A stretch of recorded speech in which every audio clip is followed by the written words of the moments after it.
Sorry. Okay, no problem. Thank you. No problem.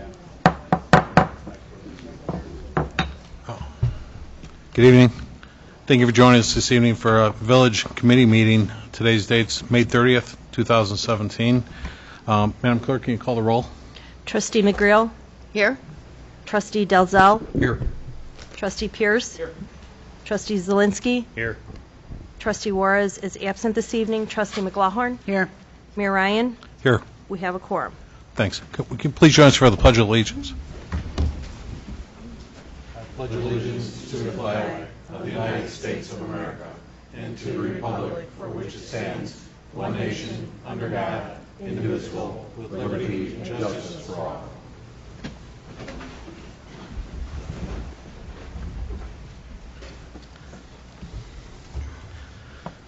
Start off some officer reports, starting with myself this evening. Board, I wanted to let everyone know this afternoon I finally got an assistant to help me out in my office.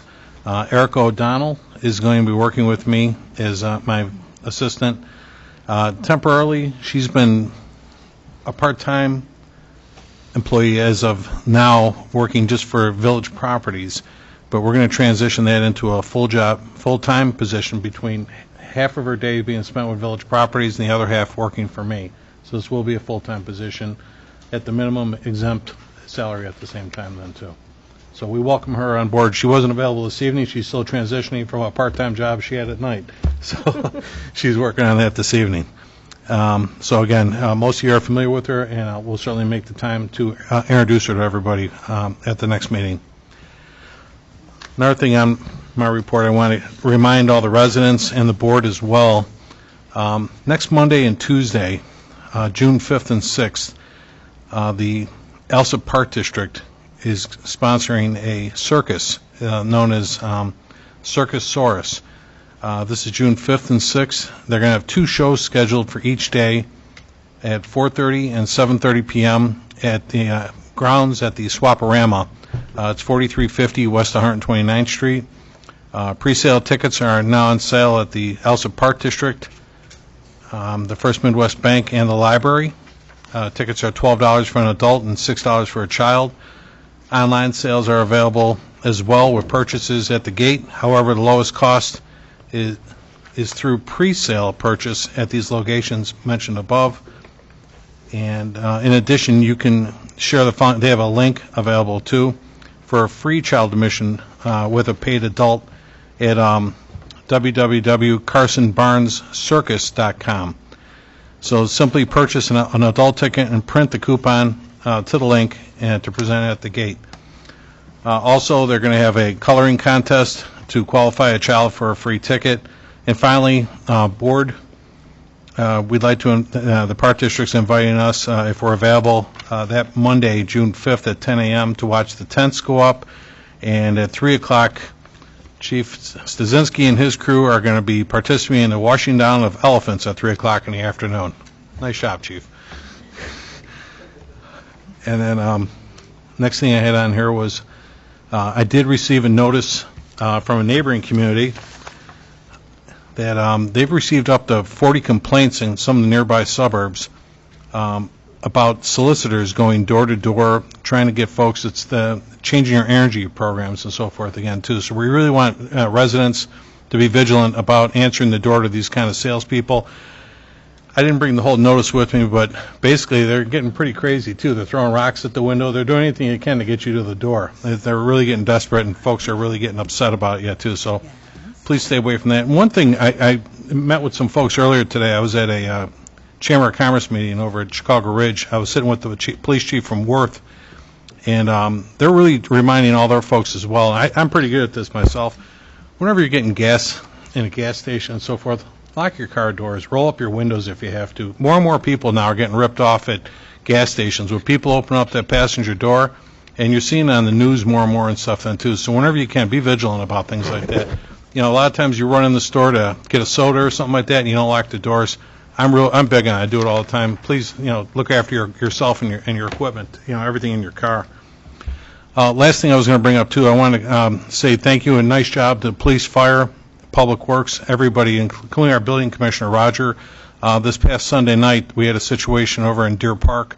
Lady had a health issue and lost control of her car and actually slammed into a house, took out 2 gas meters, and they had live gas in the air and everything else yet, too. So that was an interesting one. Plus, the face brick just fell right off that townhouse yet then, too, which was kind of interesting. Usually, there's a little more of a provision with that, but I stood there and watched the face brick fall off that house. So the gas lines got hit so hard, it actually buckled the walls inside the house and stuff then, too. So there's going to be quite a bit of damage there, and took out a couple of central air conditioning outside and stuff then, too. Mailboxes, you name it, all kind of things. So Roger had called me. I was out of town, and I appreciate the heads up, Roger. Thanks. Nice job to everybody, though, too. Tommy, I know your guys are out there, too, Chief.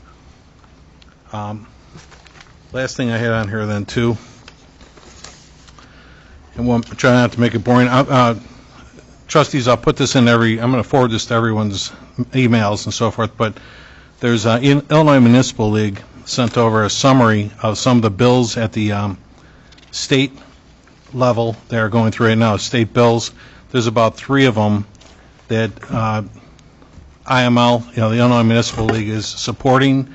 I'd like you to take a look at those, some local things that are going on around here. One thing they are saying, though, too, that one of the bills, that's Senate Bill 9 that went through, will not reduce the local government distribution funds for at least another year or so, because I know that Mayor Kitchen used to bring that up quite often, as there could be an adjustment to that, but there is a bill in place now that is not going to allow that to change, that monies will stay the same. They are looking at a bill right now that hasn't been approved yet that will increase certain services, like, say, for instance, municipalities could stand to receive an extra 7% of the service taxes collected statewide on, let's say, for instance, laundry facilities, dry cleaning, private detectives and alarm systems, structural pest control services, and tattoos and body piercing. So, I mean, it's low-hanging fruit, but they're doing what they can to try and generate additional revenue through the state. And that's all I have for. Oh, one last thing too. I will inform our IT person, Brian Massari, to get the access information over to the trustees that volunteer to participate in the Traffic Safety Committee. We talked about it at last week's meeting. That'll be Trustee Dalzell, Trustee Juarez, and Trustee McLaurin. I'll have them get you across the information how to access the website to get any calls and whatnot that may come in from the citizens regarding safety issues. And originally, when we had set up this committee, we had said at the first meeting of each month we try and have a report for the village whether there was any activity, because we don't necessarily need a full committee on it. We're just going to meet at will or as needed, that kind of thing. So that's all I had. Going back to the agenda, the clerk's report, Butzel? Yes, I have the presentation of the minutes for the committee meeting dated May 8th, 2017. Presentation for the minutes of the Board of Trustees meeting dated May 8th. The presentation of the minutes for the committee meeting dated May 15th, 2017. And then the presentation of the Board of Trustees meeting dated May 15th, 2017. And that's all I have. Thanks. Attorney's report? No report. Thank you. Engineer's report? He's not available this evening. Public forum. Anyone from the audience wish to address the board? Anything on the agenda? No one this evening. Thanks. Move on to the standing committees. Finance report. Trustee McLaurin. I'll have the usual list of bills. Okay. That's all I have. All right. Okay. Our AP person wasn't here today, so the bills that we would normally be passing out right now, I don't believe we have those. If I could, just in the next week, could you check your inboxes, and we'll try to play the old-fashioned game of putting it in your inbox in the office. Thank you. And we'll certainly send you an email to remind you it's there then, too. Okay. Moving along, Fire Committee, Trustee McLaurin. Well, there's 3 items under fire, and at this time, I'm going to turn it over to the chief. All right. A couple things. The first one, I talked with the mayor. Several years ago, we enacted a ordinance for collection of fire inspection fees for annual inspections. There were some issues with how much we were collecting, how much we were charging. It's something we really need to look at again. Our inspectors come off duty. They're not on duty to do inspections, so we have over 1,500 businesses, over 1,000 businesses, and another 450 apartment and condo units that we take care of on an annual basis.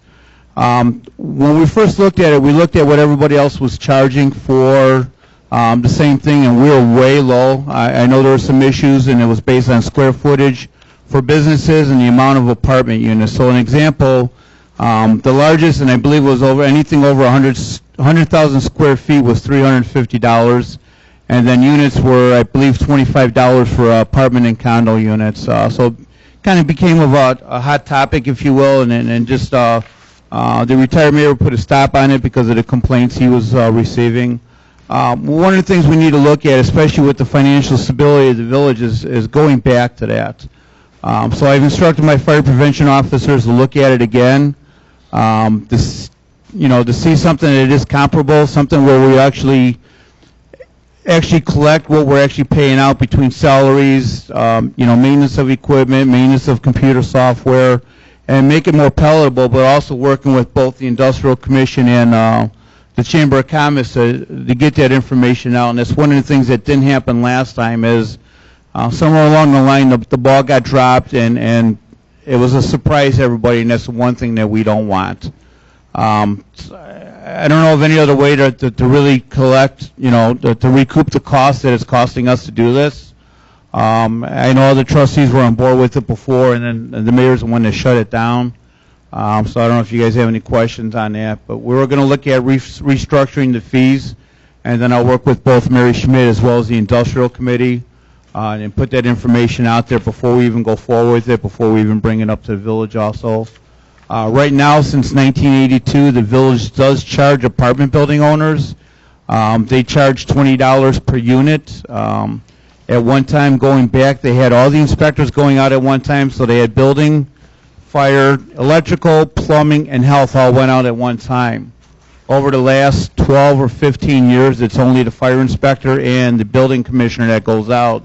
So the building department recoups their costs for the apartments, and those are the only ones that they do. We do all the business. We're the only service that inspects all the businesses and the apartments at the same time. And over the last couple of years, we've probably caught several hundred businesses that did not have valid business license on top of it. So again, at least we're able to bring that with the village. So again, it's just an alternative fee, trying to recoup our costs as well. So I don't know if you got any questions on anything.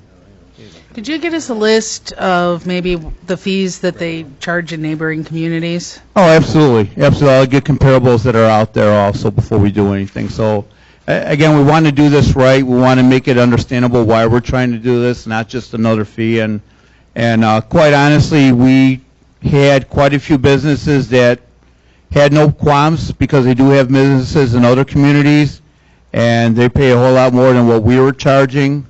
Some businesses obviously don't, and it's kind of new to them. So, I mean, I get it. I really do. But, again, we got to see what we need to do to recoup our costs for operating as well. So, but that will get you the comparables. A lot of them also use a third-party company to collect their fees. So I'll give you an example of Harvey.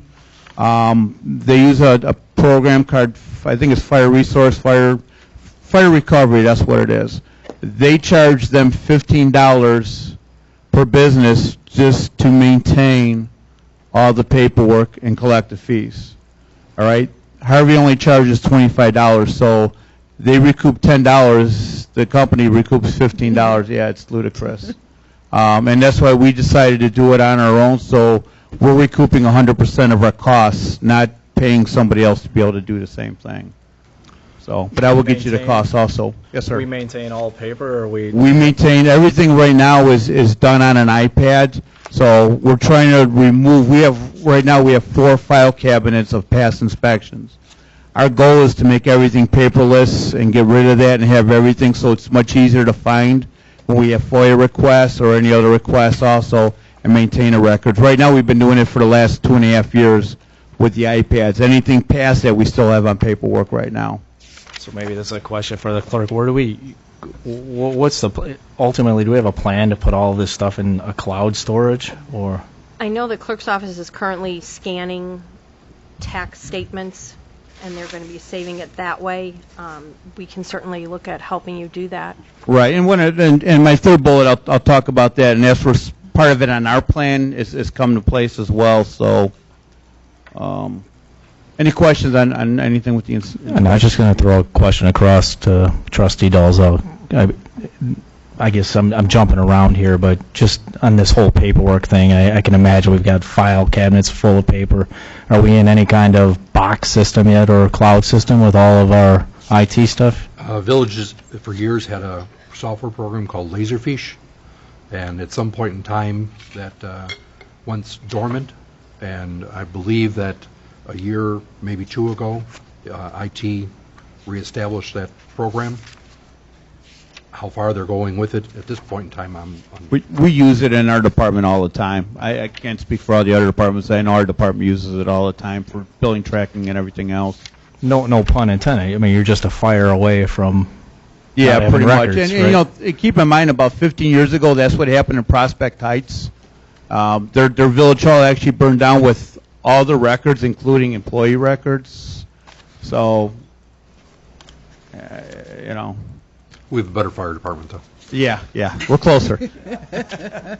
Plus, our village hall sprinkler, so I guess that helps a whole lot. So.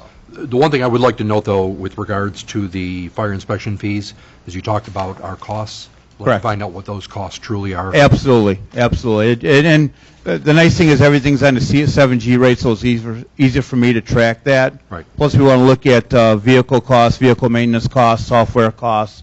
We're going to build that all into that. So, but again, I want to take this slowly and make sure everybody has that information and work with the businesses also, so it's not a surprise. Right. Which should have happened last time and whatever reason didn't. So we want to prevent it from happening a second time. You were saying it was $20 per unit for condos. Apartments, condos, multifamily, yes. And you said the businesses are done by square footage? What kind When of we price are you- enacted fire inspection fees, yes. Now, the apartments have not been changed since 1982. So they've been charged $20 a unit since 1982, somewhere right around there, yes. And it's never been changed. Is there a maximum cost on the businesses? It's based by square footage, so anything over 100,000 square feet was $350. Okay.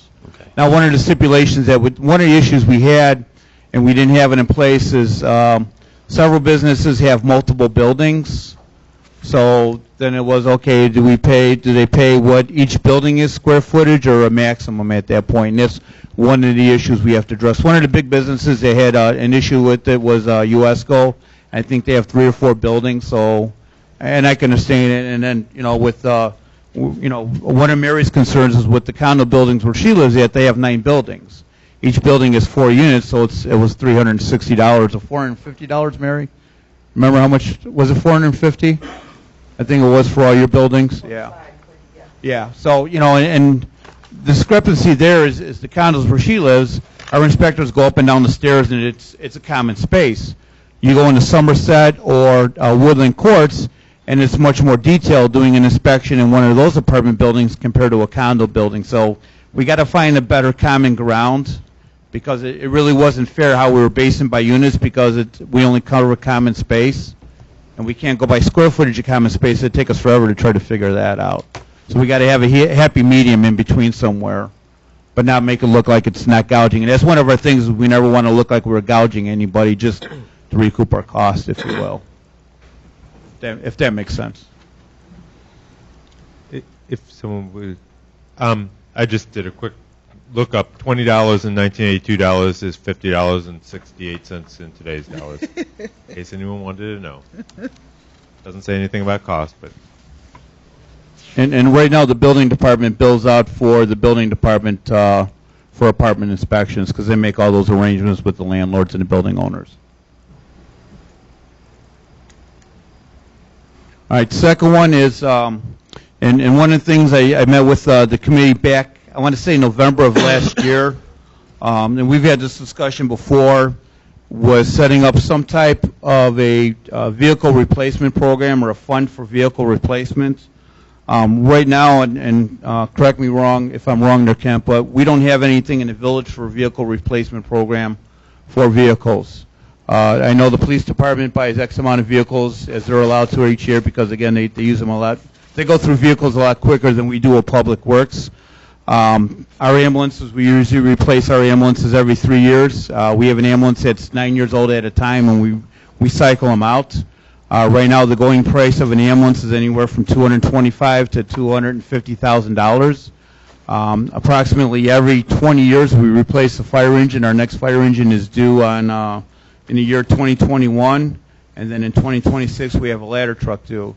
The going rate right now of a fire engine is about $600,000. A ladder truck right now is about anywhere from $800,000 to $1 million. I don't know what's going to be in 2026, but there is nothing that we have established right now to offset that cost. What we've done for the last 15 years is when the cost has come up, we finance that. Right now we do collect money for ambulance billing, and I know other surrounding departments, they actually have it built into their collection that X amount of percentage would go to a vehicle replacement program. I did have information.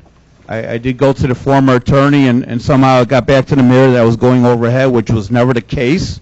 I was instructed to do something by my committee, and that's what I did. And that's why I want to revisit and see if it's something we actually want to look at doing, or just keep doing what we're doing every 3 years is finance an ambulance for 5 years and not have the funds already for it.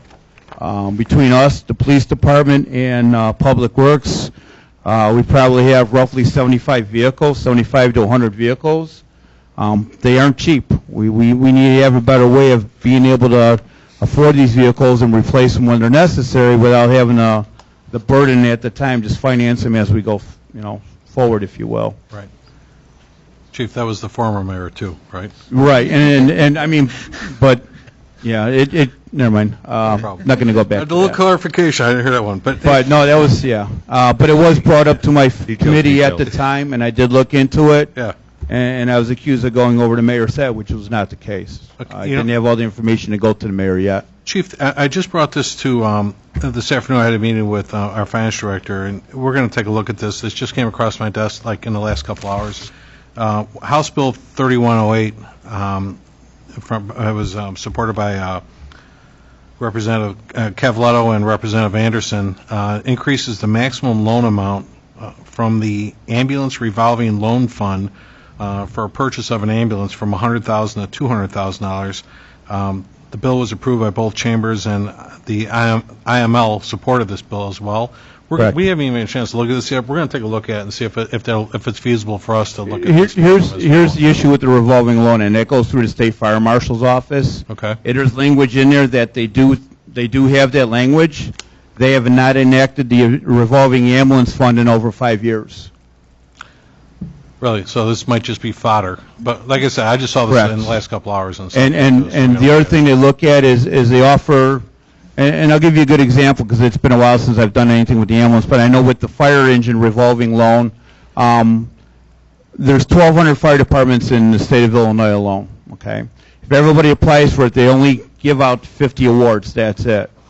All right? Not too many of them are in the Cook County area because of our not richness, I don't know how to really describe it, our financial stability compared to other places that don't have the same financial means. Okay. If that makes any sense. No, understood. We're going to take a look at it, though. Just absolutely. And if it's offered, we'll apply for it.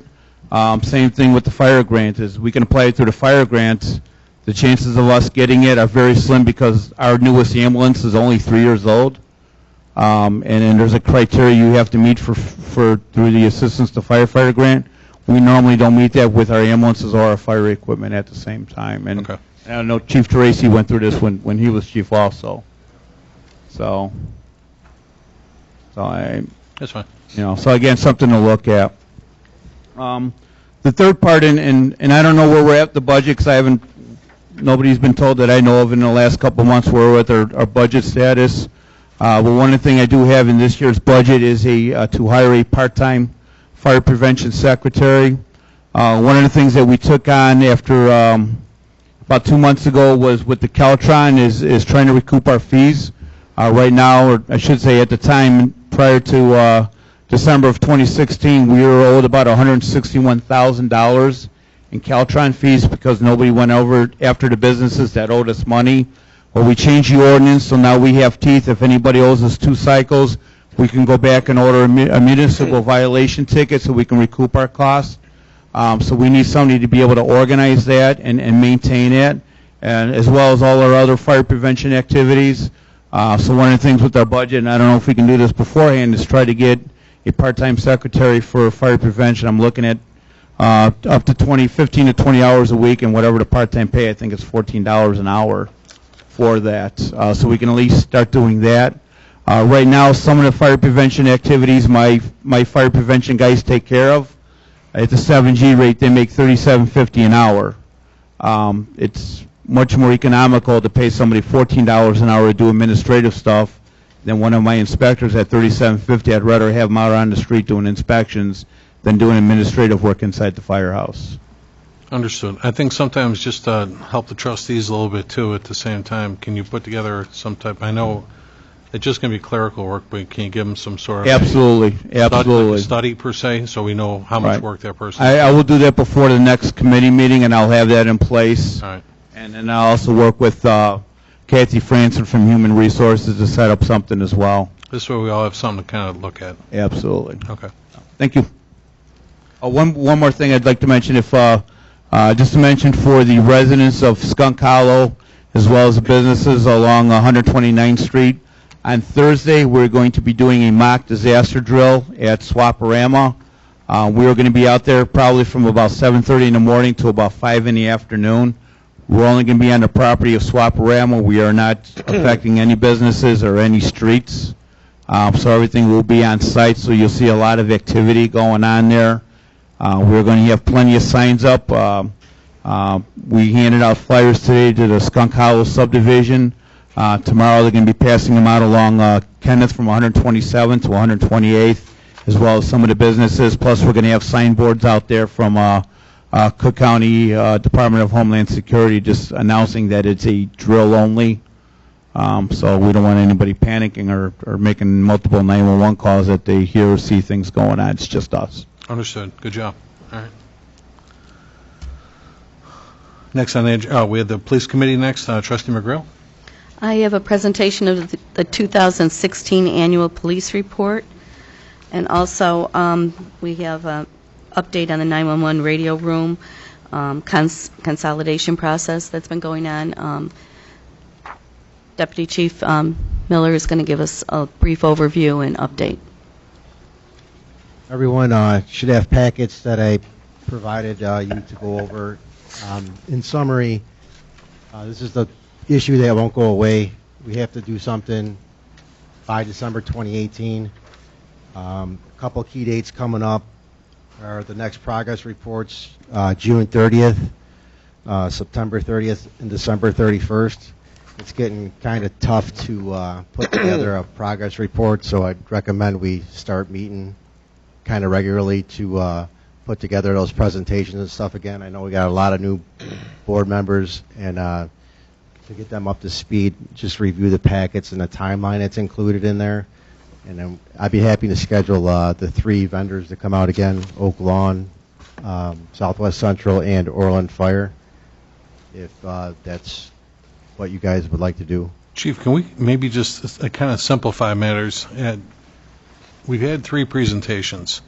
It'd be possible to get a spreadsheet of some type to put them side by side?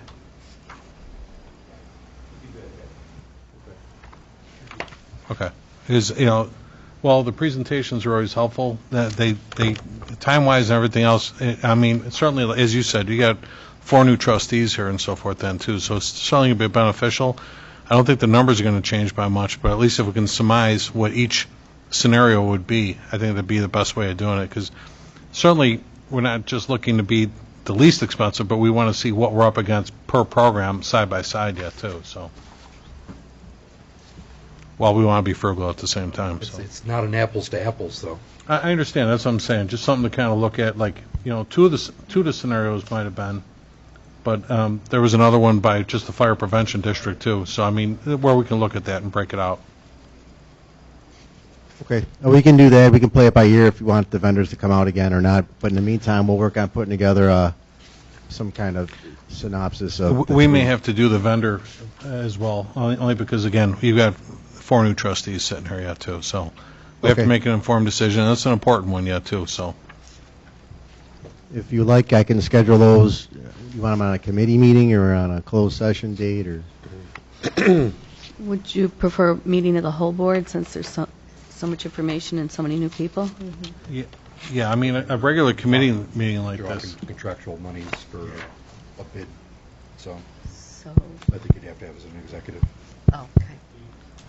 Right, because it would be, as trustee does also, it'd be handled as an executive session anyway, so either way, if it's after a board meeting or a committee meeting, it'd probably be fine.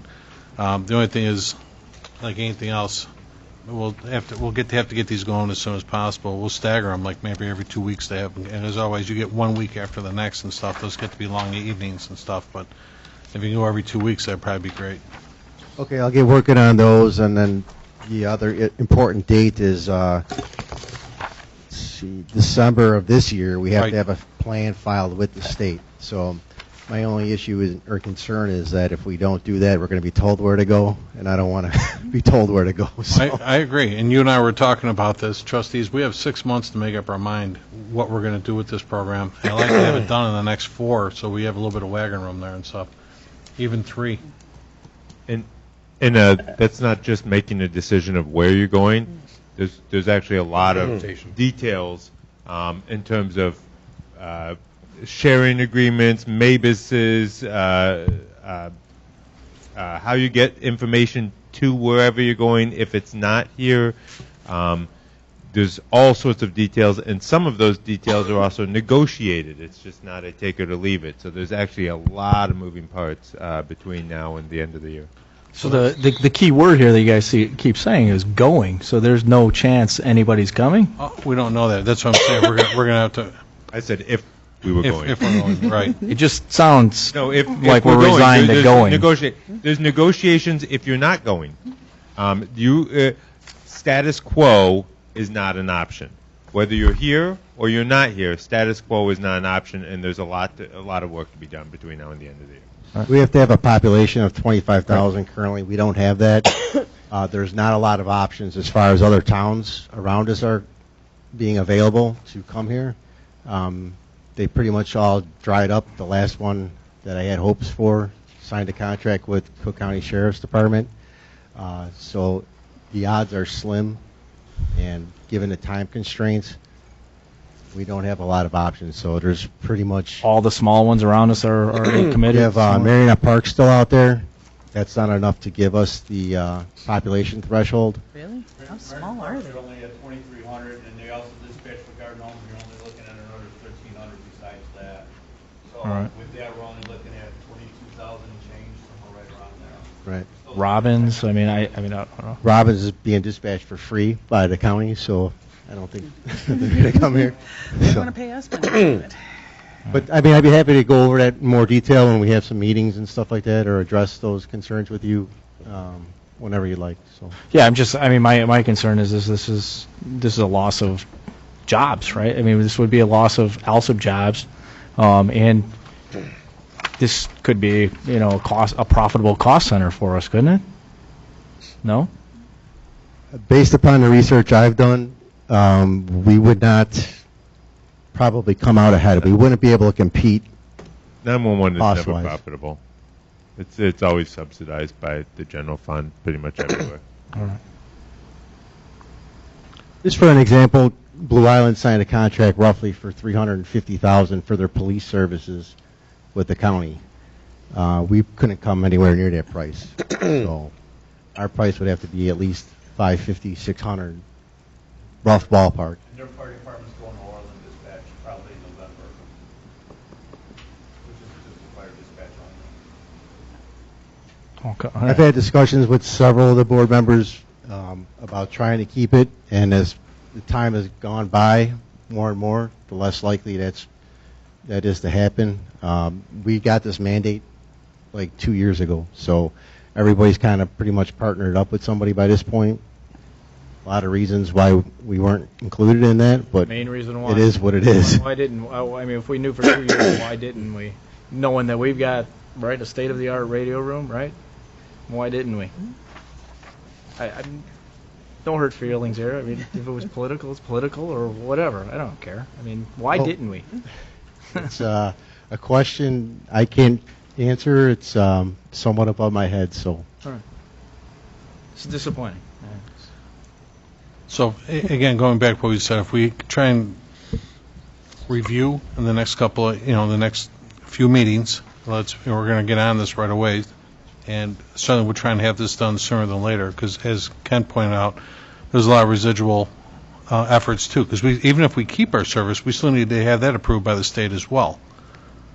Right, and given the amount of paperwork that's involved in that, it's going to take us all the way up to December 31st to get So, that. Chief, why don't we, as you said, why don't you start scheduling those, and we'll get into that, as I said, like right away, okay? One other important issue is, in the event we do go somewhere, a huge important issue is still what we're going to do with the monitoring of cells, the prisoner cells. I've included a option for that in your packet, but it's very important. It's the biggest liability we have probably in the village, so. Okay.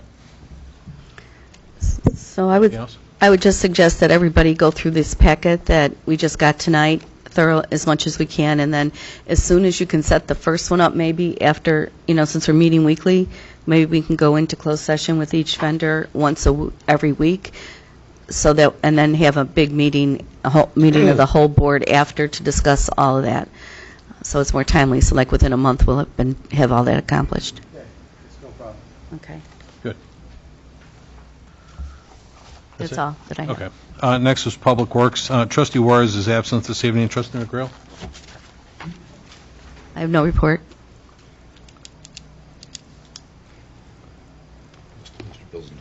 Oh, I'm sorry. Let me have a quick piece on. Excuse me. I have a list of bills and the timesheets. That's all that I have for Public Works. Building Committee, Trustees Zelensky?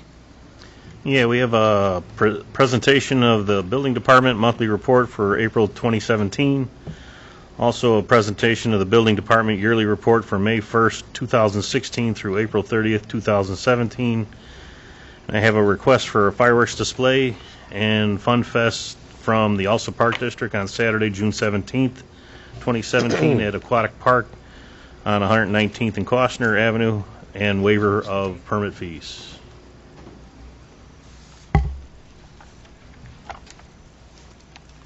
We come across this quite often, Mr. Attorney. As far as do you have the fee schedule there too? Are we still splitting those fees with them, or are we absorbing those? What's that? As a park district to have a. You, as far as I remember, You do 50%, right? I think on that you're waiving them, but on other things like building permits, you Building split permits it. would be the exemption. Split. Thank you. Okay, that's fine. So it's just the building permits that is where we're splitting it. This would be the exemption of which. So just to clarify for the board, okay?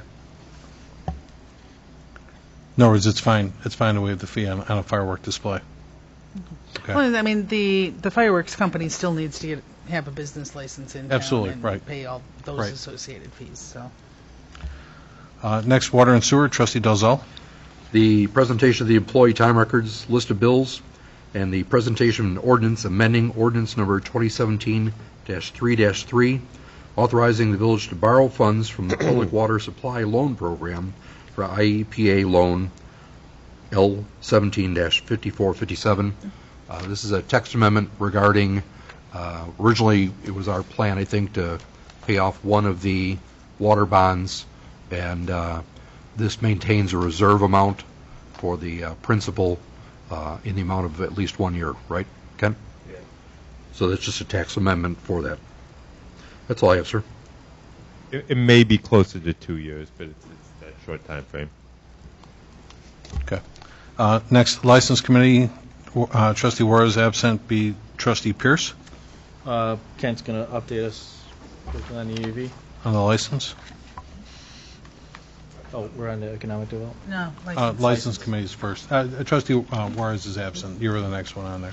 I got it, Mike. There'll You have be a one? list of licenses Licenses for for- approval dated May 30th. And you know what, folks? I've actually, I'll bring these over to you. The office brought this to me right before the meeting for approval. I'll get these over. Oh, to you. okay. Okay. All right. Sorry. Next, Economic Development, Trustee Pierce. Now, Ken, there's a minute, he says, on Good, you. because I didn't have any licenses. The first is a EAV update. This is a really brief thing. The equalized assessed value is looked at village-wide, and it's also looked at within areas of the village. The EAVs do not, in general, change your property tax rates, whether you're a business or whether or not you are a resident. But they do matter to the village and to the other taxing bodies to the extent that they are within a TIF district, because the allocation of the property taxes change based on EAVs. Now, the EAVs have been going down. They've gone down 7 years in a row in the village. The ones for the 2016 have just preliminarily come out. I don't think they've been announced officially, but they've gone up 4.8%. So the cycle has now been broken. Unfortunately, the EAV for the village is still 38.5% lower than it was in 2008. So what that means is our TIFs, especially the Pulaski TIF that was founded around 2008 tax year, is still very much underwater. To the extent that that can go up in the next few years and that cycle is broken, hopefully monies start to come in the TIF. Again, TIFs allow us to have resources for economic development, and right now we're not really getting much in the way of TIF resources for economic development because of that giant decrease. But again, the 8-year cycle has been broken. It went up 4.8%. I did talk to Mary Thompson, who has a number of clients. She says that her clients have been going up 2.4 to 5.2% from the ones she polled. I don't know, Vince, if you've seen any out there to see, but at least on that one scale of Mary Thompson's 2.4 to 5.2, I would say 4.8 is a pretty good number. And hopefully that trend continues so we can start to see some monies put into the TIF. Again, I work with the county in looking on a pin-by-pin basis and trying to get any money I can into the TIF in a way that every other county but Cook County does automatically. We have to do it manually, so I do that. Those numbers won't come out till late June at best. So at that point, I'll start working on those. Great. Next. I don't know how are we going to do these two. The discussion on the Pulaski Road corridor. Right. Certainly, we, Trustee Pierce, you can delve right into it, and we can have any discussion, any questions on the part of the board and so forth. Yes. All right, so discussion about Pulaski Corridor TIF assistance for Checkers Drive-In Restaurant at 11915 South Pulaski Road. So we've got Roger, you want to start with that? We got Roger, we got Mr. Soto here.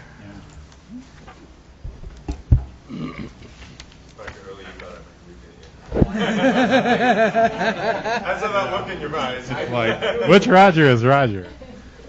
Well, we're back before you again, at a special board meeting after this to consider approving it.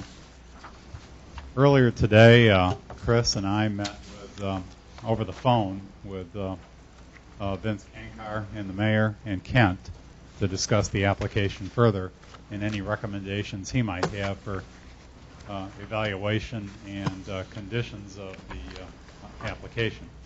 But just to review it, when we presented it last week, we recommended that the village board consider a $295,000 grant against about a $1.1 million investment in this restaurant. It'll create about 20 jobs. It'll sustain a very tenuous $40,000 per year property tax payment that goes to the base value of the TIF district because they have not filed for vacancy relief. And as I reviewed with you last time, the average of the other two larger restaurants along the strip that have been assessed, McDonald's and Burger King, is $62,000 per year. So sustaining a 1,000 square foot building at $40,000 a year is a really important element of preserving the value of the TIF and preserving the income that the other taxing bodies still rely on, because if that value goes down, the village has to make up that difference, as I understand it from our discussion last week. And if you have anything more to add on that. But the other thing we're looking at is creating the new jobs and then creating sales tax revenue for the village that would be roughly about $20,000 a year. You get both a 1% municipal tax and a 1% home rule tax on these sales, and if the restaurant lives up to projections of about $1 million in sales per year, that'll generate that new revenue. And if you've driven by the restaurant over the last couple of weeks, you've noticed that the condition of the property is deteriorating a little bit now, that it hasn't been maintained as well. The buyers have got a deadline to make a decision on whether or not to accept carrying through to close on the property. They have to make that decision on June 2nd, and then they close June 15th. And if you remember before, they planned to try to open sometime around the end of August or at least in September. And so that would be a relatively quick turnaround. Now, granted, this is a large grant.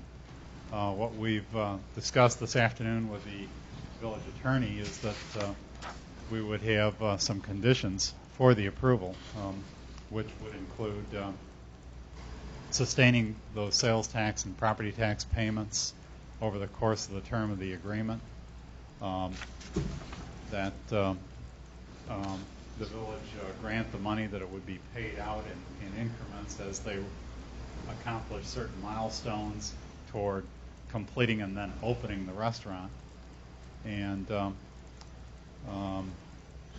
need to go grab my other notes. But we do have a copy of the land purchase agreement. A copy of that was given to Vince earlier this evening. There is also an operating agreement. The franchisee has a husband and wife combination, so the wife will own the property, the husband owns the operating business, and so they will have a lease and a sustainable business relationship that will be created. We do have in the packet a letter that indicates that Fifth Third Bank is willing to carry financing over and above what the village contributes from TIF. So we have that established. One of the things that Vince and the mayor raised earlier is that we would do a thorough credit check on the two phases who own the property. And based on what I've seen from the bank letter, I would expect that the credit check would turn out to be a very favorable one on that regard. But that would be one of the conditions that we would put into the motion tonight. And then for the real estate tax, they would sustain the real estate tax. The village attorney recommended that we consider maybe an agreement of 1.5% per year maximum increase. What phases are asking for is a 1% year increase, and that even if it was reassessed, we would have a provision in there that $40,000 would be the baseline that has to go into the TIF. If the assessor reduced the assessment on the property and taxes fell below $40,000, they would have to make it up as a payment in lieu of taxes, which I think is a good provision. And phases have indicated that they would accept that. Can somebody 1%. Can somebody just explain to me how, because this was my question last week, and I did just scour the internet trying to find one of these, I think you guys called it regional or some sort of government agreement. Since we're not the ones that assess the property, we're not the ones that collect the taxes, how can we write this agreement and make it binding when it's the county that assesses and collects the taxes? Well, what we decided to do is not worry about the assessment of the property, just put a provision in there that they have to pay $40,000 your taxes. If they don't if their tax bill isn't $40,000, then they have to pay the difference to a TIF district. So we don't care about the AV, the EAV, the tax rate, or anything else. So what's that called? I mean, that's just a... Just, The payment in lieu of taxes. yeah. In a redevelopment agreement. Yeah, it'll all be in a redevelopment agreement. And this is common? Common, well, I couldn't find anything like no, it's not very common. Most of the developments that we do in TIF districts involve the issuance of bonds, and if they anywhere are involved with the issuance of bonds, you cannot have any provisions relating to taxes or appealing taxes or anything like that, because then they're not. It's a long explanation, but then they're not taxes of general applicability, and if they're not taxes of general applicability, then the bonds can't be tax exempt. You don't have bonds here, so you don't have to worry about that. So. Now, the one other thing that came up from our discussion a week ago is there is excess parking on the property. One of the things Vince recommended was some sort of a non-exclusive parking easement by the village. That is a little different than our recommendation. Our recommendation was to enable the phases at their election or option to allow other people to lease or utilize those parking spaces, but leave it entirely up to the ownership to decide how to do that. And one of the reasons for doing that is just to enhance their flexibility, because they have to operate under a franchise agreement. They have to worry about security issues and who those parkers are. If they're going to be somebody who is not, familiar or connected with an adjoining property owner, there needs to be some trail of responsibility and ability to enforce who is using those parking spaces. So we're not creating a public utility by creating a public parking lot here. What we want to do, though, is enable the owners at their option, if they find they have surplus parking, to allow the adjoining neighbors to rent those parking spaces.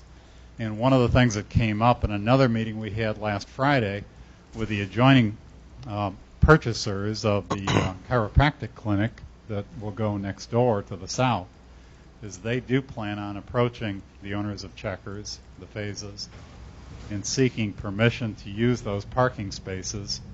I would just as soon allow those negotiations to be handled privately, but that our redevelopment agreement at least enable the phases to make such an arrangement, because Checkers' operating formula has changed currently. Currently, it's mostly drive-through and takeout business, so there are very few sit-down customers, and I think there's almost 25 or 30 parking spaces there. So, at most you're going to have 4 or 5 employees there, and maybe 2 or 3 customers stopping to pick up orders. So there's going to be a surplus of parking. But my recommendation is you allow that to exist as an election or an option of the owner. And I have no problem with that. The easement part probably was, I didn't understand the whole concept from the beginning. That's because we're kind of like rushing into it. Right. Okay. So I think we just have to delineate a minimum number of parking spots, which It's probably done in we'll do. zoning. I would imagine typically, they're going to need 12 to 15 parking spots, and I don't know what Checkers requires or not, and So, we'll figure that out. But again, I think there was seating outside before. There's no more seating anywhere. And if you look at these 2 lots, it's actually 2 different pins. One pin has the whole drive-through and the building. The other pin is essentially the same size and there's parking spaces. There's no need for anywhere near that number. I'm sure our zoning ordinance will say how many is the minimum number, and that'll go in the. But it can't be many that's going to be needed, because nobody's going to sit down. They're going to be in their car and drive away with it. So there's no walk-up. There's a walk-up window, though. Yeah. I think they would like the flexibility if they, have to be able to put tables out there in the future if they need to in the summer or something like that. That's probably going to end up going to how many parking spaces are now available in terms of for rental. So that's a business decision that I'm assuming you can get into the RDA one way or the other. We will bang it out in the agreement. Yeah, I would prefer not to have it, tied to the agreement, but have it worked out where they work out between the parties and do a lease and don't want to put in there that, it definitely has to be that they're going to lease it. But there figure that definitely out. could be a minimum depending on. There's their gonna be a usage. minimum. Yeah. And we'll set Depending the on their minimum. usage, so they're going to have to state whether or not people are sitting there or not sitting there. Probably. We'll work through it. Now, and I guess the one concluding thing I want to leave you with for discussion and questions you might have is we've been in touch with Jen and with her ownership and with the real estate firm that represents Checkers ever since January in an effort to keep nudging this along. Because at first, when they saw the property tax bill on the property, they said, no, we're just going to walk away. And the existing contract that they have now was extended by another month as we started saying, well, please, we encourage you to apply for TIF. And they had to go through another exercise, too, with a franchise. The franchise people, the company people came in and said, look, we don't project high enough sales for this location to be warranted to be a good operating location. But each time when we came back and said, look, we'd like to offer TIF incentives, because my experience in the past is if it's a company-owned store and a franchise-managed store, it's going to generate at least 1/3 to 50% more revenues than a privately owned restaurant. So if we were to attract another private operator, I think the best we could expect out of that location is maybe 5 or 10 employees and maybe about $500,000 or $600,000 worth of retail business. Now, that cuts in half your sales tax revenue. And we've had actually applicants talk to us about locations that are like this, so we have some idea of what those other operating scenarios could be like. So otherwise, if you want a larger operating or a larger operation that would be more on the scale of a McDonald's or a Burger King, it would force you then to look at assisting a company to buy the adjoining gas depot and then consolidate the two properties to create enough land to sustain a larger business operation. So those are kind of the choices that we're faced with, and I know they're not entirely pleasant, and I know it's expensive, but I think you want to see the economic vitality return to the Pulaski corridor. And Jen and I will be happy to answer questions and what we can. Before you do that, Roger, I think there's a couple things. One, again, I want to make sure everyone understands the concept of the floor. Right now, last year there was $39,600 some dollars brought in by property taxes.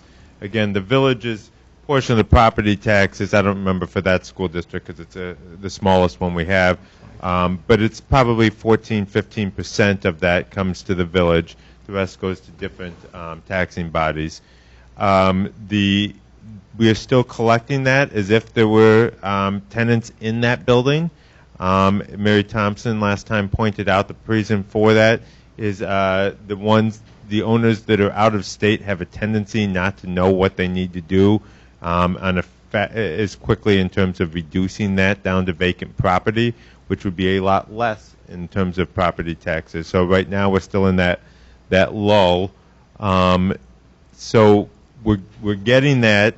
What we're talking about for the RDA is having a floor of 40,000 with anything under, there'd at least be 40,000 of property taxes. They could appeal, not appeal property taxes, but if they appeal and it drops down below 40,000, they would top it back up to 40,000 by putting the balance into the TIF fund.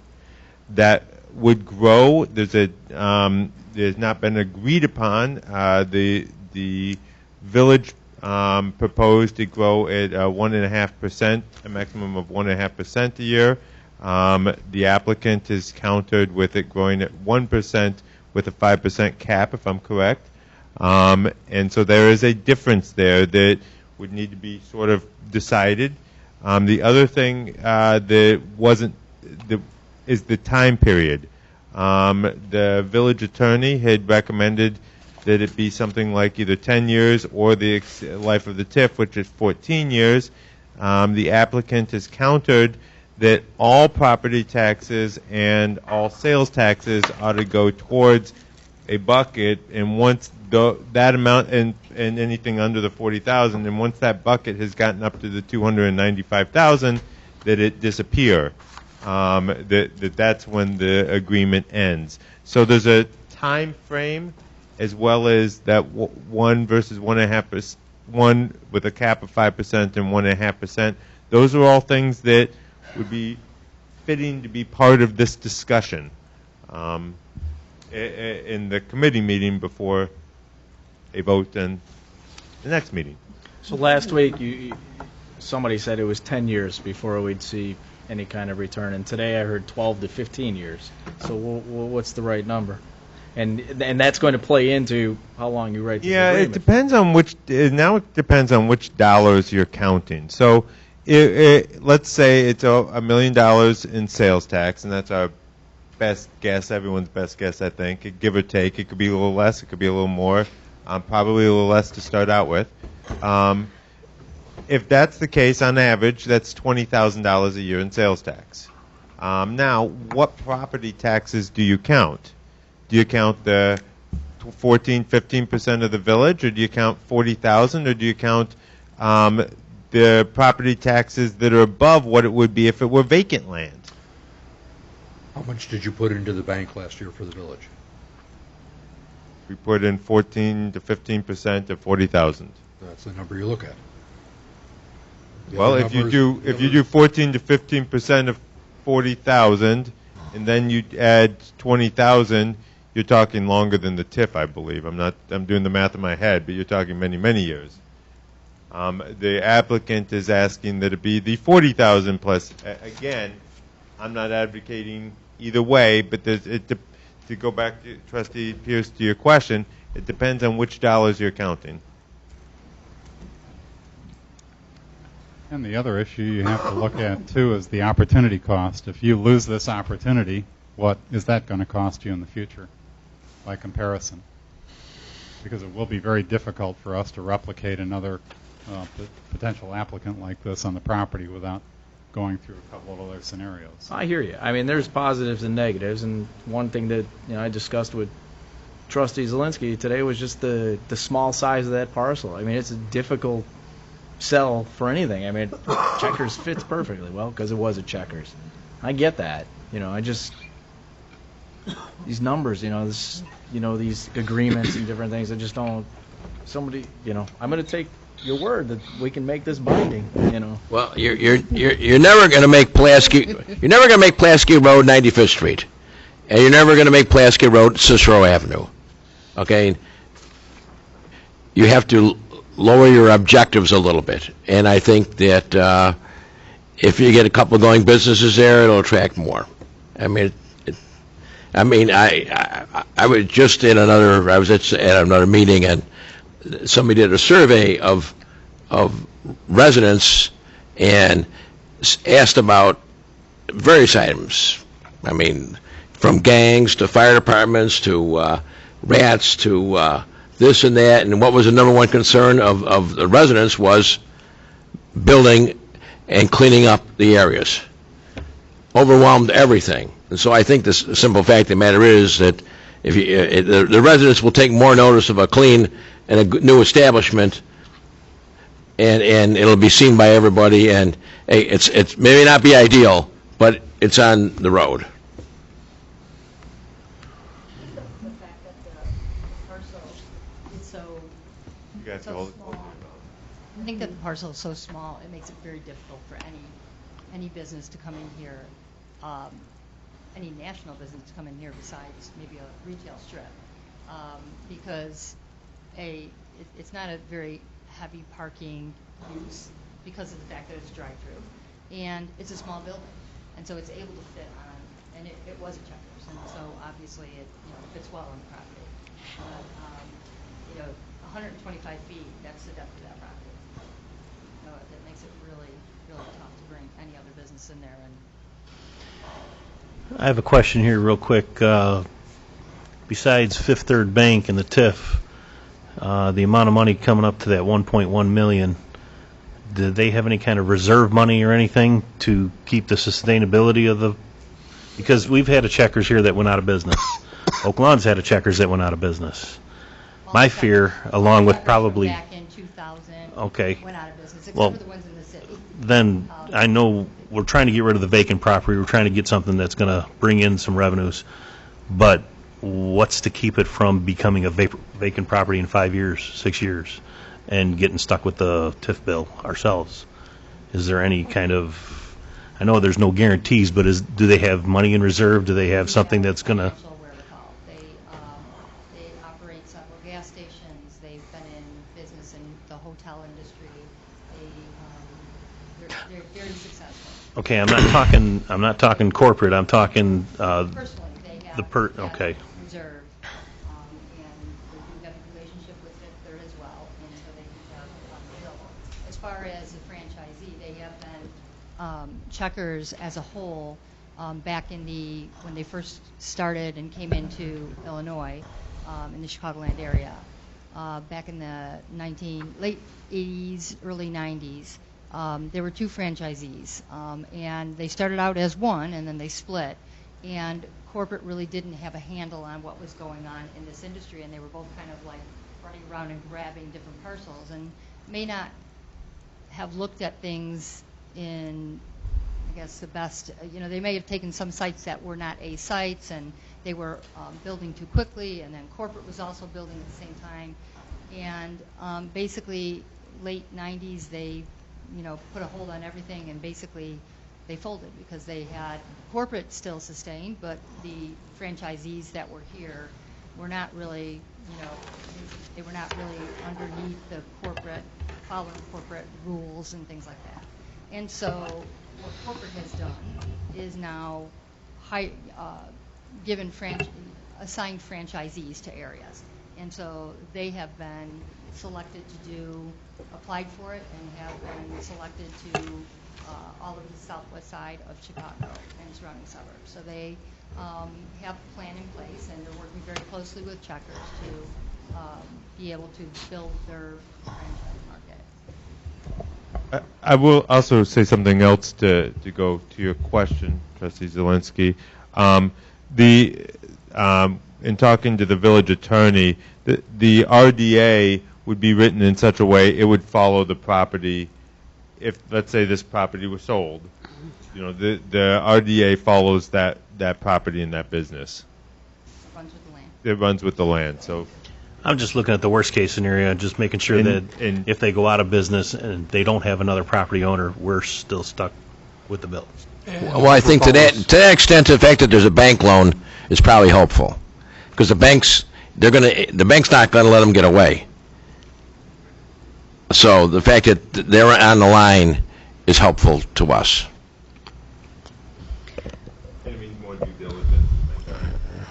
On the due diligence topic, like Trustee Pierce said, there are a lot of pros and cons. The cons, to me, are very concerning. And even with the attorney's letter, if the village is going to provide a TIF subsidy, we should do a credit check on the buyer of the building and the proposed operator of the restaurant, including the majority owners. And the bank may have done that, but we haven't done that. And in the Manheim paperwork from last week, which I don't have in front of me right now, it was suggested we do it on the other businesses that they have had owned in the past too, with that history. That's just being prudent and doing due diligence, and I don't see that here.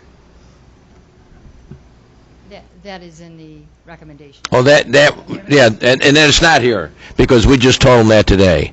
I think ultimately, if the board wants to go ahead at the regular meeting, that would be done within the next 2 or 3 days, and you'll have it in a packet, because I think our timing is, their closing date was pushed off till June 15th. Okay, so we only have one board meeting, and that's next Monday. They have to waive on the second. And so we haven't And it's already Wednesday, no, Tuesday.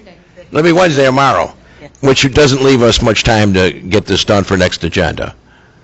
Okay, so I think that, we'll get it done, but, it'll be on next Monday's agenda then. Wait, I think something has to be done for the 2nd. Is that correct? Yeah, we need a conditional approval tonight, and then you need to be able to delegate the authority to the mayor or the village attorney. And,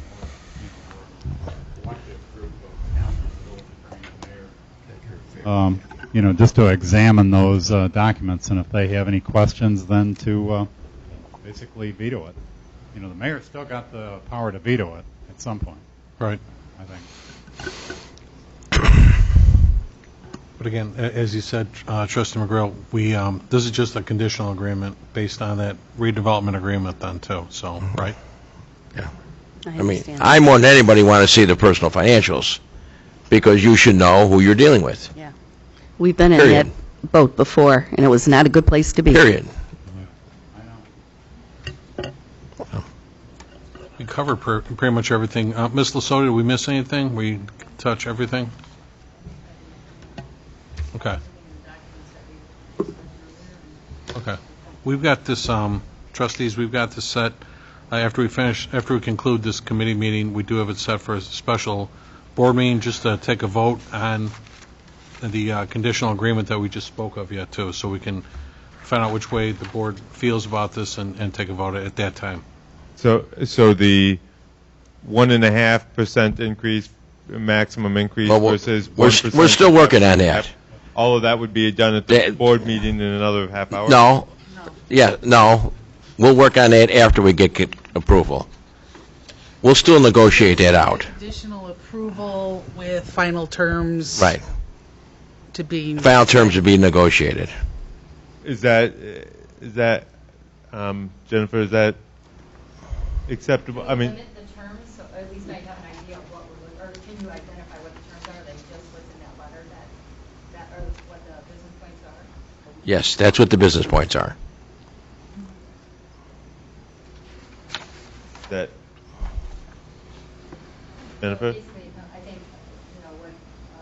Is that going to give your client what they need to make the decision by June 2nd?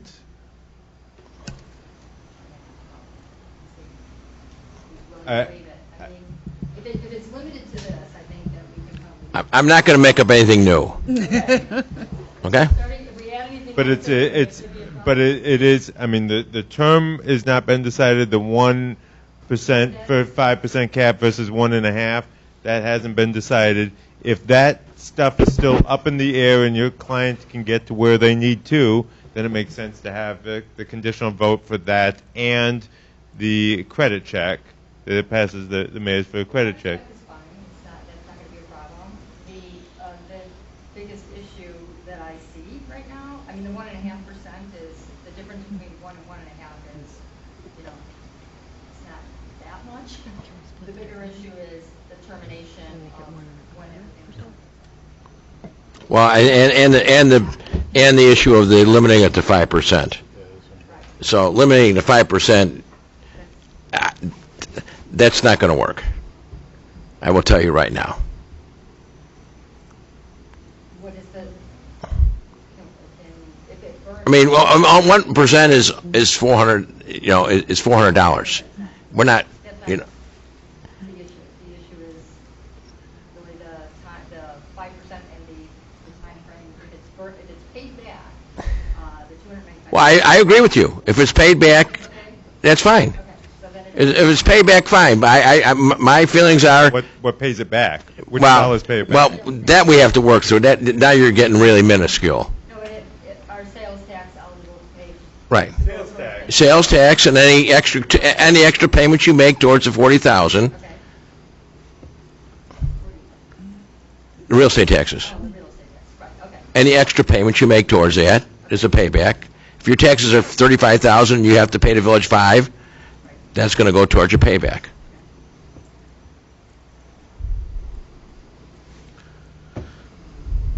Good enough. Trustee Pierce, next line item on there then, too? Presentation of a request for a Pulaski corridor, road corridor TIF application by RD Land Ventures LLC for the strip mall at 116-1838 South Pulaski Road. And Mary, hopefully you haven't been waiting since last Monday, but I know we put you off last week, so Mary's going to give us... Well, or is Chris going to talk to us first? You know, Oh. Okay. Thank you. thank you. Mary, can I ask too, because we do want to give ample time for that presentation. Ballpark, how long do you think that would take? It's really not more than a 5 or 6 minute presentation and then questions. It's really the description and the understanding of the enterprise zone and how it works, how it's working on Pulaski, how it's working in the rest of the town for economic development. So it's really an economic development tool, not necessarily directly related to So as Trustee Pierce just said, let's call it a 10-minute presentation. Would you mind if we did that next Monday? I would much rather do it at a time when it's not 10 to 9. I agree. Okay. Thank you. All right. We'll put that on for the next agenda next week then. Okay. Thanks. Thank you, Mary.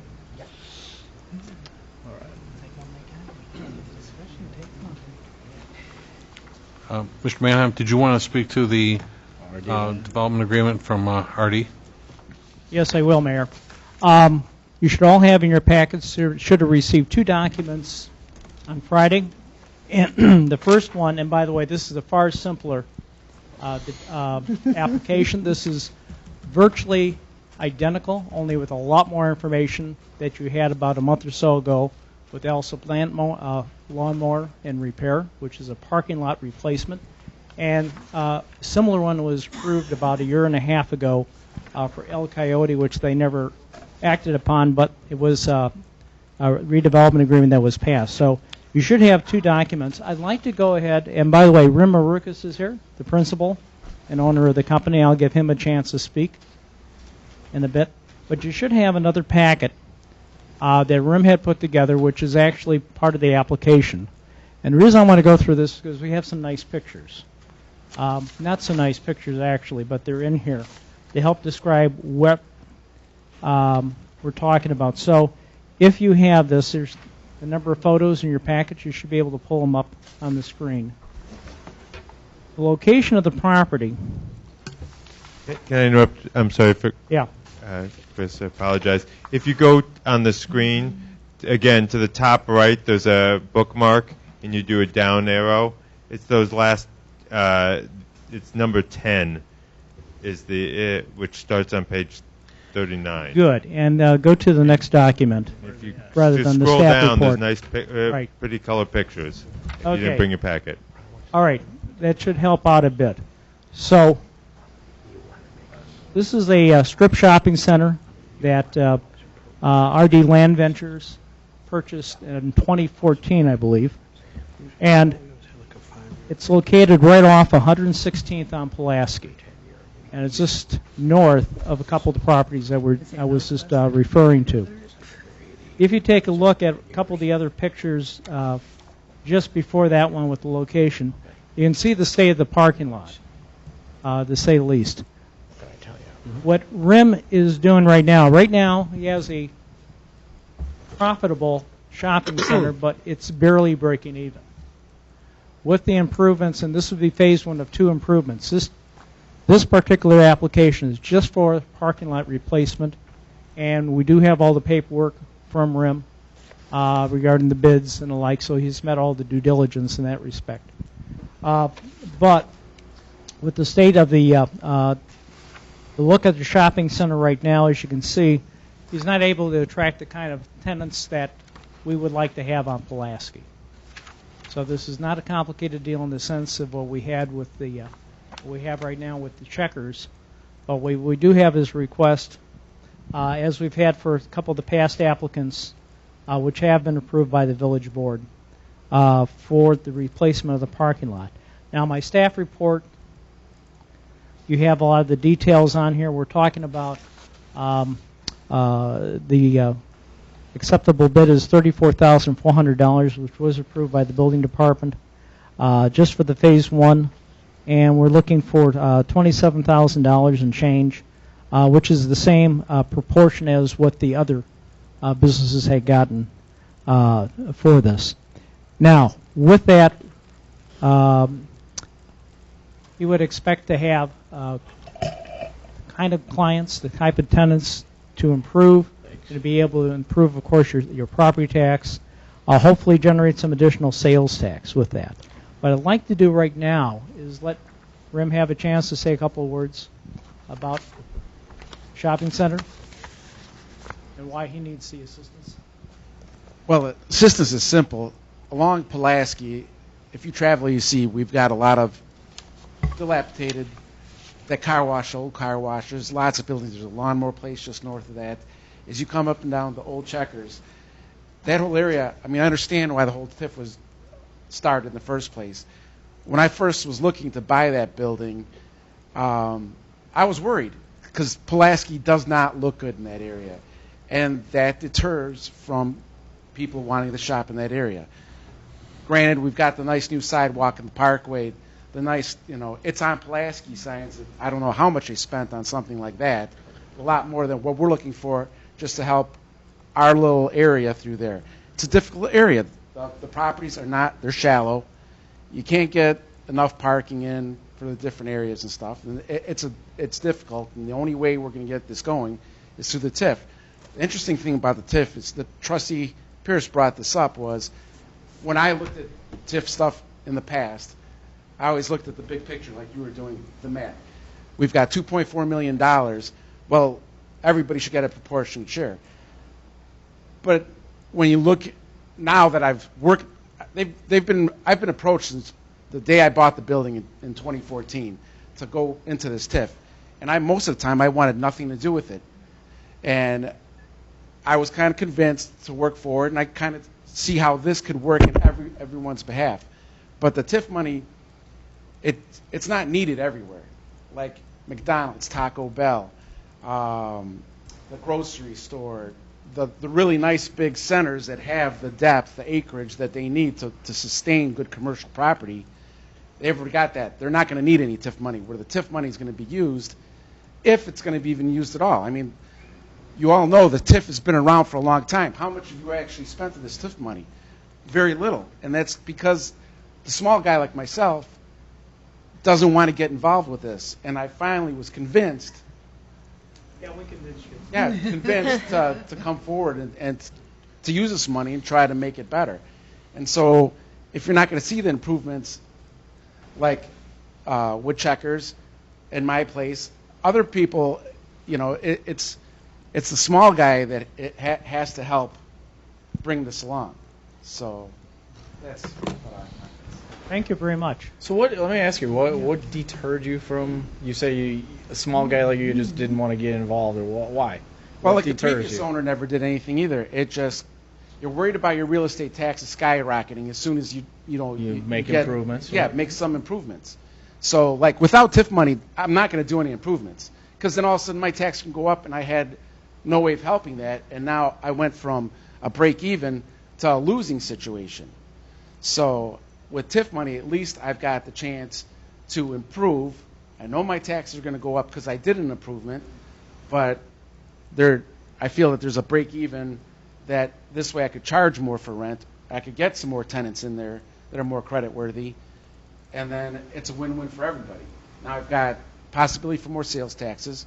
I've got more there's more people that are employed by the strip mall, and then those people bring in more people for the other tenants, and hopefully we can all just grow on top of each other like that. Thank you. I had a question too, Chris. I don't Yeah, have question. the application in front of me, but Rem, your situation similar but different from like a Checkers in a way like this, yeah, too. And so you've had this property for about 3 years now, and certainly our intent, and Trustee Dalzell was big on this too. We want to help all the existing property owners there. To obviously, this is a TIF eligible expense that you're looking at to redo a parking lot, and certainly judging by the photos and so forth, it needs it bad. Kristen, we have any kind of a tool in there to, like, in our interest too, in other words, for an existing business, like a 5 or 10 year rule of any type like that as far as, so let's just say, for instance, we weren't just fixing a parking lot and so a property owner can just sell the thing right away and so forth then too.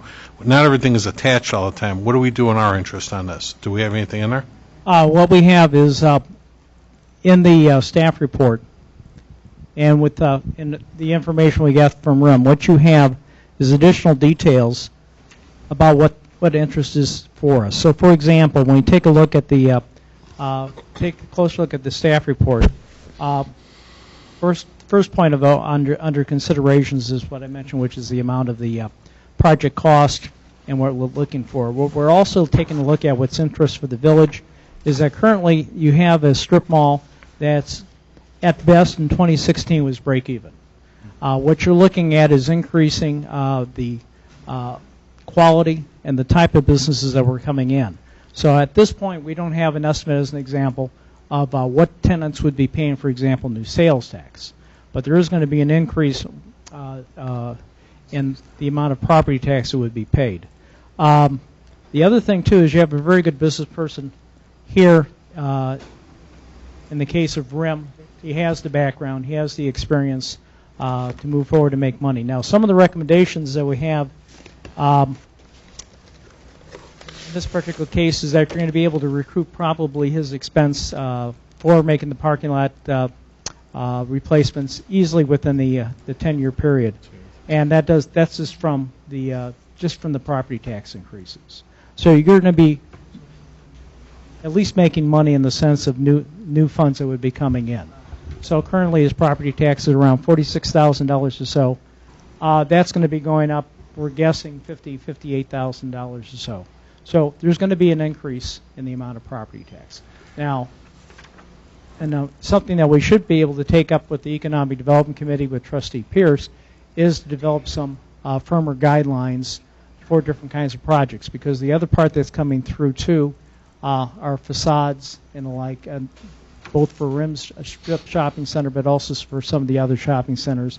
And a couple of things that Roger and I've already been working on have been coming back toward developing some design guidelines and the like, so we can have some better metrics and some more a better profile of what to anticipate. I think what the mayor wants to know is the village puts this money out, and all of a sudden he sells it the next day at a big capital gain. That's kind of unfair to the village. So it's not unusual that we would put provisions in there that has a declining payback over 10 years. In 10 years he can sell it, doesn't pay back anything. If he comes next year, it comes in 5 years, he has to end up paying back 50% of the grant amount because he sold it in 5 years. If he sold in 8 years, he pays 20%. I mean, it's a 10% a year deal. That's not absolutely correct from what you're talking about, because say the strip mall went from $300,000, right, and I sold it next year for $1 million. Right.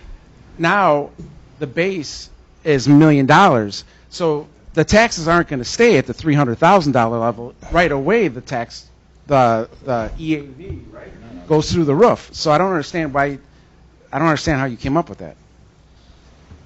You'll be happy for $1 million, won't you? But you wouldn't pay $25,000 to the village if you make $1 million. Think about that. Think about what you just said. You know.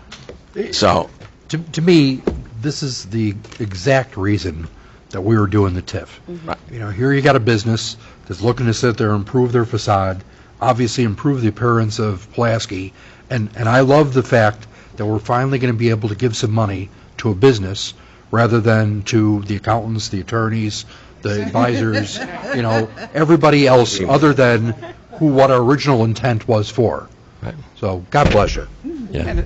And you make a great point, because you take a look at this and it's amazing how much money's been spent, and not one penny has trickled down to the people that was set aside for. Mm-hmm. So. Well, I'll tell Thank you very much. Rem, we were blessed with this to begin with, because really these monies that we're making available right now was because we had a TIF on 127th Street that developed that back in the day, and it just expired. And what we did was we offered a small surplus back to the taxing bodies but we moved that money to Pulaski, and as Trustee Dalzell just said, was the whole intent was not only to bring in new, but to help you folks as well. So, I mean, this just happened in the last few months, so the tool is working as it should. Okay. Yeah, and Vince, we've been putting together the tool, working on it, and there's clawbacks and things that could add into that, but that's not been part of our conversation at this point. Okay. And Yeah, at this and point- I couldn't agree with more on what Yeah. Trustee Dalzell said. We've been going This is, on. I mean, That's been our you need the job. facade done, too. That's right. I mean, And that's phase two. So you, Roger, and I can mean, sit that- down with Kent, and we can work out, so there's Right. additional metrics and clawbacks that we should probably be putting in. But at this point, this is the last what we've been calling the legacy applicants, the ones that Roger and I inherited that were here prior, to our time. And people have been made promises, or that's been insinuated that certain things are going to happen. We're trying to finish cleaning this up. RIM's part of that. Plus, RIM Shopping Center is also a key to that whole cluster. If you take a look at the aerial that you have, you'll see that we have his place, we have El Coyote down the street, we have Studio K and dentistry office, who we've been working with for months too, just south of him, and so on and so forth, plus these other purchases of vacant and underused properties. And I couldn't agree more. Yeah, so that's what we're working on right now, but we can sit down and talk about that during And I hope you become our poster child. Rim, well, you're not voting on this one tonight, although you could if you like. I'm Right. sure Rim would have liked an extra week or so. But we have to work on it. He would get a redevelopment Right. agreement just like the others had, and then we can work on any additional clawbacks or whatever that we should be considering. And you need us to... Rim, could you sign in, please? Okay. Go ahead. Very good. All right, so Thank you. as we said, trustees, we're going to postpone the presentation by Mary Schmidt with the Chamber of Commerce regarding the CalSTAG Enterprise Zone. We're going to do that next week at the next meeting. Moving along, Planning and Zoning, Trustee Zelinski. No report. Okay. And then special committee reports. Village Properties, Trustee McClawhorn. Yes, Roger would like to talk to us about. My Roger. Wanted to give the mayor and board an update concerning the pools at Heritage Complexes. We're very excited about the fence replacement at both complexes. The weather did not cooperate as much as I hoped. The project has moved along nicely. It will not only look better, but remedy a serious safety concern for the residents. Equally exciting is the opening of the pools, which occurred yesterday on Memorial Day. The pools typically open up on Memorial Day and close on October 15th. And the gates and the fences were installed. We are presently working on changing the locks, and then we will have full access, or the tenants will have full access to the pool area. That's all I've got.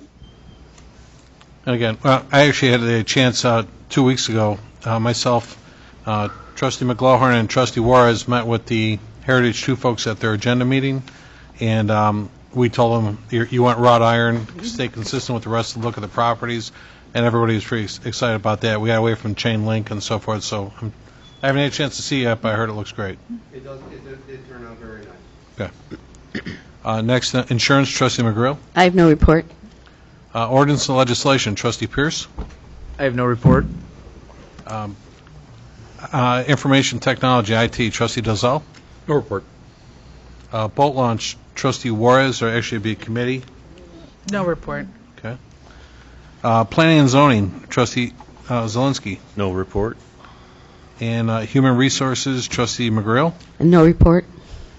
Health and Pollution, Trustee Pierce. I'll be requesting a meeting of the Health and Pollution Committee in the next couple of weeks. I've gotten a lot of concern from citizens adjacent to the 127th Street TIF there with the rodent problem. That was just saw it this morning, as a matter of fact, Okay. from one of the Actually, families. why don't we pass that over to the chief to take care of, like what we did before with the McAllister Yeah, property? I was going to say, so Chief Rads took care of that, before. I just want to, I do want to, have some sort of plan, going forward with that, especially with, the upcoming vacancy of the properties and, Right. that's going to breed, the problem. So if we can get out in front of that. Well, what I'm suggesting is that if there's an issue at Not present yet. time. They're not. Oh, Not yet. No, but it's warming up, so that's the residents' concern, is it's coming. Okay. Yep. No, but we do have the letter that a resident sent us. But where was that one? Exactly, the Schmelzers sent that, Mhm. and obviously we don't want to wait till the meeting this evening. I was out, and so was the chief earlier, but I didn't have a chance to speak to him earlier. But no, if we can do that, chief, you get the info that we used, your office used recently to combat that problem near McAllister. Okay. Any presentations, petitions, or communications from anyone? I had a couple of quickies here, too. I didn't get a chance to cover under my report. Our village attorney just stepped out of the room for a minute to speak with the other attorney regarding checkers. My apologies. I meant to introduce him tonight. This is Attorney Vince Kankar. I think the world of Vince. He's been our legislative counsel since 2011, always giving us great advice on matters and so forth. We've had representatives from his office here for previous meetings, but tonight we had Vince make an appearance, so glad to have him here. Also, this past Friday, Police Chief Christopher Rads retired this past Friday, and I've asked Chief Rads to come back at our next board meeting on the 5th to recognize his retirement, so we'll do that on the 5th. In the meantime, I'm going to make a temporary appointment of Deputy Chief Jay Miller as acting chief until I make an official appointment for that. Then too, I want to give all the people that may be promoted to a couple spots a couple weeks' notice before we do so everybody's got a chance to have their families attend the meeting and so forth then too. So that'll be mid-month. We'll take care of that business as well. And then the last thing, Kent, apparently he's in that meeting too. So we'll speak with Kent and get back with everyone. But what's really big on my agenda right now, on top of the 911 dispatch, we need to get a schedule established, especially with the Finance Committee. Well, it'll be a committee of the whole board regarding budget. We need to get our budget going. Because usually we approve that mid-July all the time. It's an appropriation budget that we do. And obviously, we're starting June tomorrow, so we're going to be on at least a 1-month timeline to get that done. And especially with 4 new trustees, we need to get everybody up to speed on what we're going to do with our budgets. So please keep an eye out, and I'll be getting a hold of everybody to set up a schedule for budget meetings, okay? Any unfinished business? Just informational. Under unfinished business, I had asked Kent Olivan for some information to follow up on an invoice, but he told me right before the meeting he's still working on it. Okay, thank you. And any new business? Anybody? Okay. Can I get a motion to adjourn the committee meeting? So moved. Second. All in favor? Aye. Okay, thank you. That concludes our committee meeting. I want to give this just 5 minutes for the attorneys to come back in, and we're going to have a short board meeting just to consider the redevelopment agreement for the Checkers restaurant, and that'll be it. Okay. Good.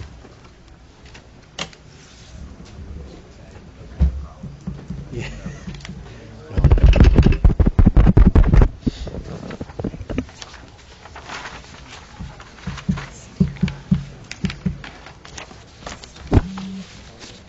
He's been talking like that all along. That's his big thing. That's exactly my point. I commend you. Yeah, he's been saying that forever. It's the right thing. Ross, to no end, when I sit there and I look at time after time, we've done some improvements. We've ground the sidewalks, we've done some pavements. We screwed up engineering. It's 1.5%. And it's not 5 years, it's 10 years. Put in some, just like I said, street lighting. So there have been some benefits that have been spent, but by and large. Oh, cool. Yeah, I saw that today. That was like that. Yeah.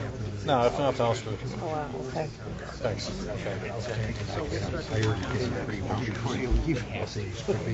Oh my God, keep telling that so we know. I know that. Well, I've known Tom. you know, you just, And it's amazing. I mean, he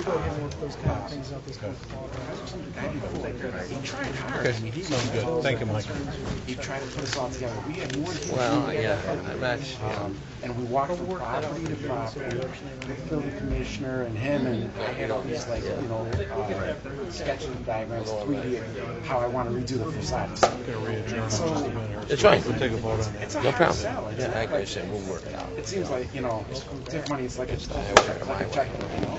It's hard to try to move that money. I know that. I'm scared. And inspiration. But it was $20,000. Yes. My lease tax going to go up $40,000 a year now. It really was. But we screwed up in so many missteps. And to their credit, they've done some good job. But on the other side, they take a look at it. Yeah, they got on that pretty quick. We had a TIF consultant Right. 3 years ago and paid him $65,000 a year. And after a year and a half of paying a salary, he gave away zero money. Yes. Now, I'm sorry, but if somebody tasked me to give away $2 million, I guarantee I can get that done in There a was a day. lot of comments. It's not easy. It's not, well, It's but, not easy. what isn't easy though is when I put a roadblock in front of it. Because I talked to a couple businesses who never even heard of anybody with regards to, and they were within the TIF district. Oh, yeah, I'm all over it. Oh, absolutely. And one of them has been here for 50 years. No way. Papa's Restaurant. Now, 50 years. I've been there. And I said to myself, But at the same point, somebody else the thing tonight, I have when I can, is that mine's completely screwed up anyway. How's that sound? Just being nice. Be nice to your brother. full of money already. And we can Being give nice, that's all. And what do? When you fill out your application, we make you give us $500 non-refundable. How crazy is that? That I make you give me $500 so I can give you 20 grand. What's with that? It's stupid. My brother, my son Joe, and Gary Pro. I'm sorry, but it just, you know, believe me, if my wife gave me some money, I know how to get rid of it. She won't give me money. No. Yeah, just me and Mike. Yeah, mainly me, yeah. I'm glad you were here. Yeah, but absolutely. Yeah, just to see different eyes, you know, a little bit. Yeah, and I can appreciate very few people say, here's something for nothing. This is what we're supposed to be doing. We're supposed to be saying, here's something for nothing, other than what we want is we want you to improve the appearance of your sections. And hopefully that becomes contagious, and then all the other neighbors do the same thing. And then if that does, whatever they do helps you, whatever you do helps them. Yeah, it's exponential all the way down. And like you say, the property in Pulaski, there isn't just any depth. You just can't throw a store there, or you can't put in a lumber yard. Yeah. But there's a lot of places that could benefit from a place such as yours. And certainly, if somebody was looking for it, if you're going to go ahead and market it, it's a lot easier to market when it's got fresh coated paper, when it's got a similar appearance of facade, signage, whatever. And these are the things we're supposed to be over there saying, we have the resources. This is what the person's here. He and I talked about when I And asked I'm him. sincere. You could have shown up. I want you. I can tell you this. I told them our meetings in Burbank are 12 minutes. Our meeting in Bridgeview are 15 minutes or 10. Our meetings in McCook are 10. Our meetings in Irving Park are from Everybody's scared because they're like, they're just getting, you know, they'll go down. They'll go down. Even the meetings in Justice now are only half an hour. I don't go to them. Well, that's why we went to. Well, the tip was just been there for a long time, but it's been underwater forever. What we did is we stole from Peter to pay Paul. Well, one thing is, We you stole start from with a Peter to committee pay meeting and Paul. everybody's. So there was an area on Bullshit, 127th Street, then nothing the gets subdivision, that was all created Sorry, under just TIF trustee. 22 years ago. It's matured. There's been a lot of excess money in there. So what we did is we created an adjoining TIF to it and able to funnel those monies into the system.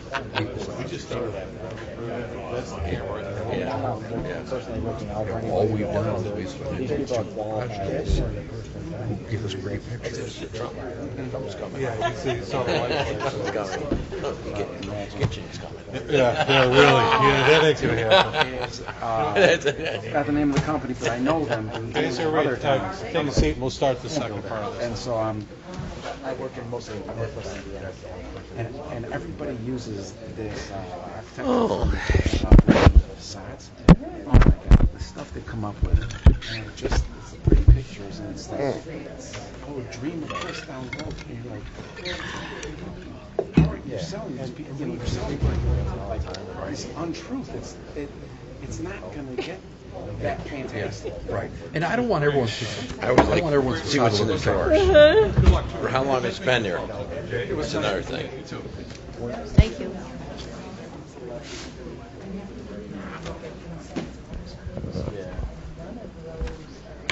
I'm too, Sue. Going on a 13-and-a-half-hour day here. Come on.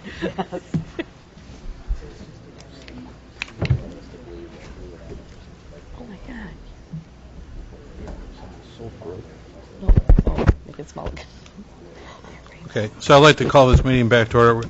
We're calling for a special village board meeting at this point. Today is still Tuesday, May 30th, 2017. Is matter of order, the clerk, can you please call the roll call again? Sure.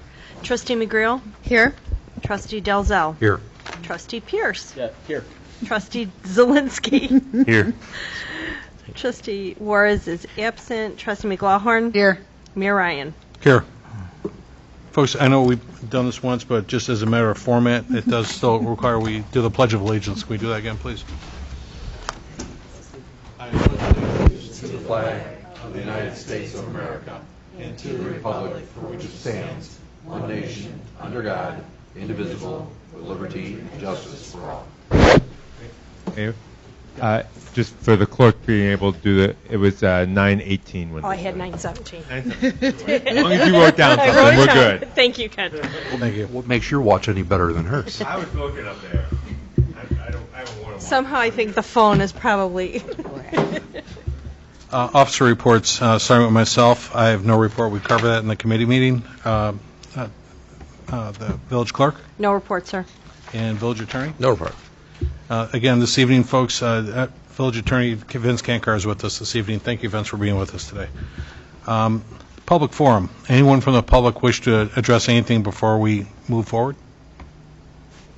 Thank you. No one wishes to speak tonight. Standing committees. The only item on the agenda here is Economic Development Committee. Trustee Pierce. Don't have this agenda in front of me. Oh, I'm sorry.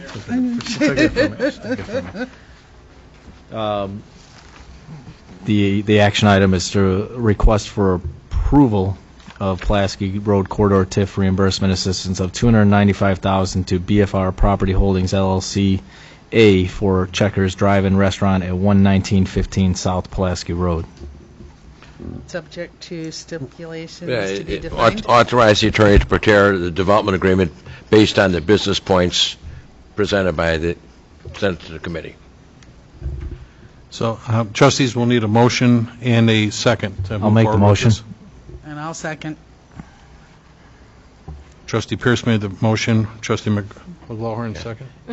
Just for one point, while the prior meeting was being held, I did discuss this with the representative of the developer. The real estate tax increase will be 1.5%, and it'll be for 10 years, or until paid back. So. And on the check of the applicant, the credit check or the background. Oh, they got to give that. Right. Period. So so that's part of the based on deal. The two of you. It's part of the deal. So if you have the ability to stop Right. it if you don't like what Correct. you see as well. So that's part of the condition. So, as part of discussion before this goes, and can we do discussion at this point in time, or is it to vote? There's been a motion and a second already. It's been a motion and second already, but Okay, yeah. We'll withdraw. Withdraw. Well, no, we're allowed to discuss. you can discuss it, yeah. Okay. Absolutely. I was of the opinion similar to what you had brought out in your letter. Is the events of today and this evening altered your opinion of the vitality of this or the benefit of this? Because while I'm all for giving businesses, and I'd certainly would contribute to this, I personally just don't like the rate of it. It seems like an excessive amount of money, and so if what you're saying is that the concessions that have been made have offset that? It's about even, Okay. right, it's not like we're building a mall or a grocery store and everything else like that. It's just not going to happen there. And I think we all have to be realistic and realize that you have to start with incubator businesses and move forward. Yeah, I just look at it, with one gentleman, we're looking at giving him about 30 grand. This is 10 times that. So could we help 10 other similarly situated businesses as opposed to throwing a load at a single business that may or may not come to fruition? And part of my other concern is that some of the detail in the report that had been given to us prior, as well as tonight, some of the comparables had also listed Dairy Queen as one of their comparable businesses. Our Dairy Queen isn't a comparable business. They don't sell hamburgers. They sell ice cream. So I didn't look at that. I just kind of like reality. We all love to see a